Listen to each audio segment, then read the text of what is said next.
अपराधी मौज मस्ती कर रहा है क्योंकि उसके खिलाफ साक्ष्य नहीं है और इसलिए वह बच निकलता है, लेकिन अब बचेगा नहीं। लैब में जो लोग इसका मिलान करेंगे उसके लिए डिप्लोमाधारी और उस पर अपनी राय देने वाले, उसके एक्सपर्ट डिग्रीधारी और उनके अनुभव भी इसमें काम आएंगे। वैज्ञानिक साक्ष्य उपलब्ध करवाने की दिशा में तकनीक के माध्यम से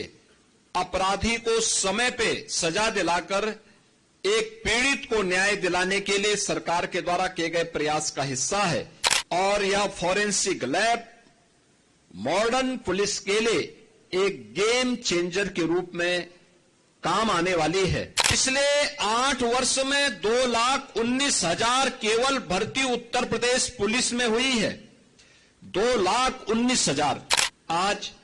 13 लाख से अधिक सीसीटीवी कैमरे लगा करके उस पूरी की व्यवस्था को एकदम सुरक्षित बना दिया है। आज आप देखते होंगे, पहले तो अपराध होता नहीं, लेकिन अगर कहीं छिनैती या लूट की घटना घटित हो गई तो कुछ ही घंटों में अपराधी जेल के शिकंजों में होता है कि वहां पे मोबाइल फॉरेंसिक लैब भी दिए जाएं। 75 जनपद हैं प्रदेश में। हर जनपद में हमने 2-2 वैन इस रूप में उपलब्ध करवाए हैं जो साक्ष्य कलेक्ट कर सकें। अब ऐसा नहीं कि कोई व्यक्ति अपराध करेगा, पीड़ित भटक रहा है, वर्षों से वह तड़प रहा है, अपराधी मौज मस्ती कर रहा है क्योंकि उसके खिलाफ साक्ष्य नहीं है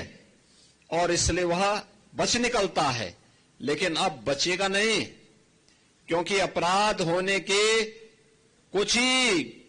घंटे के अंदर उसके खिलाफ पुख्ता साक्ष्य होगा और साक्ष्य के साथ साथ लैब भी होगी जहां पे एक्सपर्ट बता देगा कि हां यह इस व्यक्ति से मिलता जुलता है और इस व्यक्ति ने यह अपराध कारित किया है। वह कोई भी इस प्रकार का अपराध हो, कहीं दुष्कर्म के मामले आते हैं, कहीं पे आतंकी घटनाएं घटित होती हैं, कहीं पे कोई फायर करके अपने लाइसेंसी असले से फायर करके किसी की हत्या करने का प्रयास करता है। बैलिस्टिक जांच करने में बहुत समय लगता था, अब ऐसा नहीं हो पाएगा और डीएनए जांच की सुविधा भी अब गोरखपुर की इस लैब में उपलब्ध करवा दिया गया है। कोई भी व्यक्ति अपराध करेगा तो बच नहीं निकल सकता है और इन सबको जोड़ने के लिए उत्तर प्रदेश के युवाओं को इसके माध्यम से अधिक रोजगार प्राप्त हो सके, हम लोगों ने प्रदेश में लखनऊ में यूपी स्टेट फॉरेंसिक इंस्टीट्यूट का गठन भी किया है। उसमें हमने अलग अलग पाठ्यक्रम भी तैयार किए हैं। सर्टिफिकेट कोर्स, ये जितने भी कलेक्टर होंगे यानी जितने भी कलेक्शन करने वाले तकनीशियन होंगे, उन तकनीकी कर्मचारियों के लिए सर्टिफिकेट लैब में जो लोग इसका मिलान करेंगे उसके लिए डिप्लोमाधारी और उस पर अपनी राय देने वाले, उसके एक्सपर्ट डिग्रीधारी और उनके अनुभव भी इसमें काम आएंगे। यह आज का नए समय में नए हो रहे अपराधों को रोकने के लिए वैज्ञानिक साक्ष्य उपलब्ध करवाने की दिशा में तकनीक के माध्यम से अपराधी को समय पे सजा दिलाकर एक पीड़ित को न्याय दिलाने के लिए सरकार के द्वारा किए गए प्रयास का हिस्सा है और आज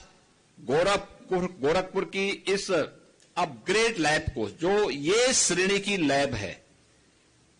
इसमें वे सभी प्रकार की सुविधाएं यहां पर उपलब्ध होंगी जो वास्तव में एक व्यक्ति को, जो जांच को में तेजी लाने में, सटीक और पूर्ण तरह साक्ष्य आधारित जांच होगी और यह फॉरेंसिक लैब मॉडर्न पुलिस के लिए एक गेम चेंजर के रूप में काम आने वाली है। और इस दृष्टि से आज के इस अवसर पर मैं इस पूरे क्षेत्र के लोगों को इस बात के लिए हृदय से मैं बधाई देता हूं कि इसका लाभ होने से आज प्रदेश में वे सभी प्रकार की सुविधाएं लोगों को प्राप्त हो जाएंगी, जिसके माध्यम से हम लोग उत्तर प्रदेश के नागरिकों को समय से सुसंगत न्याय उपलब्ध करवाने के लिए वैज्ञानिक साक्ष्य उपलब्ध करवा करके माननीय न्यायालय के माध्यम से अपराधी को समय पे सजा दिला सकें। उत्तर प्रदेश में state institute of forensic sciences जो लखनऊ में हम लोगों ने बनाया है, एक अत्याधुनिक इंस्टीट्यूट है और उसमें हम लोगों ने जो सुविधाएं उपलब्ध करवाई हैं उसमें एडवांस डीएनए डायग्नोस्टिक सेंटर की स्थापना की है, वर्ल्ड क्लास डीएनए लैब्स की स्थापना की है, AI drone and robotic labs वहां पर हम लोगों ने उपलब्ध करवाए हैं और जो नैनो ड्रोन से लेकर के 40 किलो वजनी ड्रोन को ले जाने की सामर्थ्य के लिए भी उस प्रकार के कार्यक्रम वहां पर हम लोगों के द्वारा संचालित किए गए हैं और इसे हम लोगों ने अभी हाल ही में पाठ्यक्रम उसका प्रारंभ कर दिया है। वहां पर तेजी के साथ ये सभी कार्य आगे बढ़ रहे हैं। प्रदेश सरकार का जो लक्ष्य है, हर मंडल में अत्याधुनिक एफएसएल लैब बने, एआई बेस्ड फॉरेंसिक एनालिसिस की व्यवस्था प्रदेश के अंदर उपलब्ध हो जाए, साइबर फॉरेंसिक को एक ग्लोबल स्टैंडर्ड तक लेके जाना, डीएनए के परीक्षण की क्षमता को भी कई गुना बढ़ाना और क्राइम साइंस मैनेजमेंट को पूरी तरह वैज्ञानिक बनाने की दिशा में सरकार के द्वारा किए जाने वाले प्रयास का यह हिस्सा है। और जिसमें आज गोरखपुर की इस फॉरेंसिक लैब को आज उद्घाटन किया जा रहा है। मैं इस अवसर पर इस पूरे परिक्षेत्र के नागरिकों को हृदय से बधाई देता हूं, अपनी शुभकामनाएं देता हूं। बहनों और भाइयों, सरकार की जीरो टॉलरेंस की नीति का यह हिस्सा है और जीरो टॉलरेंस की नीति के अंतर्गत सरकार ने जो प्रदेश के अंदर 2017 से ही रूल ऑफ लॉ लागू हो, इसके लिए जो प्रयास प्रारंभ किए, इसके लिए भर्ती की प्रक्रिया को तेजी के साथ आगे बढ़ाने। आप याद करिए, पिछले 8 वर्ष में 2,19,000 केवल भर्ती उत्तर प्रदेश पुलिस में हुई है। 2,19,000 अनुमान करिए, 2,19,000 से अधिक पुलिस कार्मिकों की भर्ती उत्तर प्रदेश के अंदर। अभी हाल ही में 60,244 पुलिस कार्मिकों की भर्ती हुई। आप अनुमान करिए, ये 2,19,000, कई राज्यों के पास इतनी फोर्स नहीं और इतना हम लोगों ने 8 वर्ष में भर्ती करके उत्तर प्रदेश के युवाओं के लिए नौकरी की संभावना प्रदेश के अंदर विकसित की। मुझे याद है 2017 में जब हम लोगों को पहली बार प्रदेश में हम लोगों को जब पुलिस की भर्ती करनी थी तो ट्रेनिंग कहां हो, क्योंकि भर्ती एक औपचारिकता नहीं है, इसमें ट्रेनिंग भी आवश्यक है। कहां पे ट्रेनिंग हो, ये एक चैलेंज था। हमारे पास उस समय कुल क्षमता थी 6,000 पुलिस कार्मिकों की ट्रेनिंग की और आज मुझे बताते हुए प्रसन्नता है कि उस समय हमें जब 30,000 की पहली भर्ती हम लोगों ने निकाली थी तो ट्रेनिंग के लिए 2017 में हमें मिलिट्री के, पैरामिलिट्री के ट्रेनिंग सेंटर भी किराए पे लेने पड़े थे और अन्य राज्यों की भी ट्रेनिंग सेंटर किराए पे लेने पड़े थे। लेकिन इस समय हम लोग 60,244 पुलिस कार्मिकों की जो ट्रेनिंग दे रहे हैं, ये 60,244 पुलिस की ट्रेनिंग की क्षमता प्रदेश के अंदर विकसित किए गए ट्रेनिंग सेंटर में ये सभी पुलिस कार्मिक आज के दिन पे ट्रेनिंग ले रहे हैं। यानी ये हमारी क्षमता का विस्तार है। कि जिस राज्य में 6,000 पुलिस कार्मिकों को ट्रेनिंग नहीं मिल पा रही थी, आज वहां पे 60,000, यानी हमने 8 वर्ष में इसकी क्षमता को 10 गुने से अधिक बढ़ा करके एक आधुनिक पुलिस के रूप में भी पुलिस के अंदर जो सुविधाएं उपलब्ध होनी चाहिए, केवल कार्य नहीं बल्कि उसके अनुरूप उनकी सुविधा हो। आज भी आप किसी सिटी में जाएंगे, किसी जनपद में जाएंगे, जो सबसे ऊंची बिल्डिंग होगी वह पुलिस के बैरक होंगे, पुलिस कार्मिकों की अवस्थापना सुविधा से जुड़ी हुई होंगी। उत्तर प्रदेश में बहुत दिनों से मांग होती थी एक कार्य के लिए, और होती थी कि कमिश्नरेट सिस्टम प्रदेश के अंदर लागू हो। यानी दशकों से मांग थी, 50 साल पुरानी ये मांग थी। 1970 में पहली बार ये मांग उठी थी, नहीं लागू हो पाई, और हम लोगों ने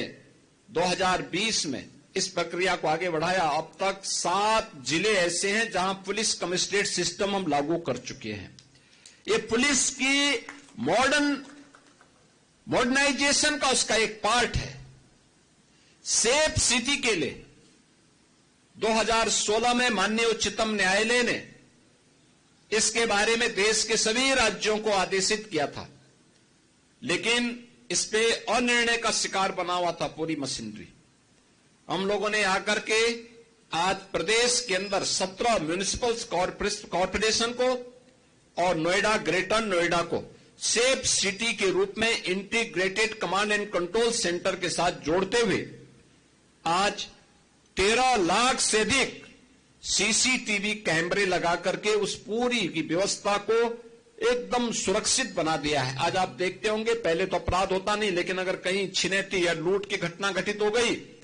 तो कुछ ही घंटों में अपराधी जेल के शिकंजों में होता है और लंगड़ाता हुआ चलता हुआ दिखाई देता है। यह नया प्रदेश है जो अपराध को स्वीकार नहीं करता है और अपराधियों को यह दिखाने का प्रयास भी करता है कि अगर अपराध किया तो उसकी कीमत उसे चुकानी पड़ेगी। प्रदेश के अंदर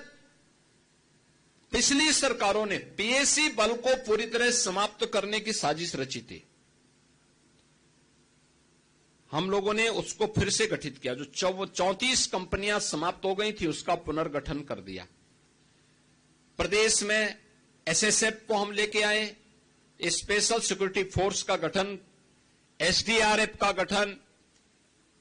महिला पीएसी बहानी का गठन, 3 नई महिला पीएसी बहानी का गठन किया गया है, जिसमें देश की स्वाधीनता के आंदोलन से जुड़ी हुई उन वीरांगनाओं के नाम पर ये सभी सेंटर हम लोगों ने रखे हैं। गोरखपुर में वीरांगना झलकारी बाई कोरी के नाम पर, लखनऊ में वीरांगना उदा देवी पासी के नाम पर, बदायूं में वीरांगना अवंतीबाई लोधी के नाम पर ये 3 महिला पीएसी बटालियन का गठन आज हम उत्तर प्रदेश के अंदर कर चुके हैं। 5 नई पीएसी बटालियन बलरामपुर, जालौन, मिर्जापुर, शामली और बिजनौर के लिए भी स्वीकृति देकर के इन कार्यक्रमों को आगे बढ़ाने का कार्य हुआ है। और यही नहीं, प्रदेश के अंदर जिन 10 जनपदों में पुलिस लाइन नहीं थी वहां पर पुलिस लाइन का गठन करके वहां पर बुनियादी सुविधाएं, पुलिस की ट्रेनिंग के साथ साथ अत्याधुनिक सुविधाएं वहां पर लोगों को प्राप्त हो, इसके लिए भी धनराशि उपलब्ध करवाने का कार्य आज प्रदेश के अंदर हम लोगों ने इन सभी जनपदों में किया है। और मुझे बताते हुए प्रसन्नता है कि उत्तर प्रदेश में जो पहले असुरक्षा के कारण महिला श्रम बल की भागीदारी, जो वोमेन वर्कफोर्स थी प्रदेश के अंदर, जो विभिन्न क्षेत्रों में कार्य करने की उनकी स्थिति थी, वह 17 के पहले 13% से नीचे था। आज मुझे बताते हुए प्रसन्नता है कि 35% से अधिक महिलाएं आज प्रदेश के अंदर सुरक्षा का वातावरण होने के कारण कामकाजी बन चुकी हैं। काम करने के लिए, कार्य करने के लिए वे घर से बाहर जाती हैं और उनको कहीं कोई समस्या नहीं है। यूपी 112 के माध्यम से पुलिस, एम्बुलेंस, फायर सर्विसेज और साइबर हेल्पलाइन को इंटीग्रेट करने की कार्रवाई को भी प्रदेश के अंदर आगे बढ़ाया गया है, जिससे एक सामान्य नागरिक को इसके माध्यम से लाभ प्राप्त हो सके। प्रदेश सरकार के द्वारा एक पारदर्शी और जवाबदेही न्याय प्रत्येक नागरिक को सुनिश्चित हो सके, इसके लिए प्रदेश सरकार पूरी प्रतिबद्धता से कार्य कर रही है।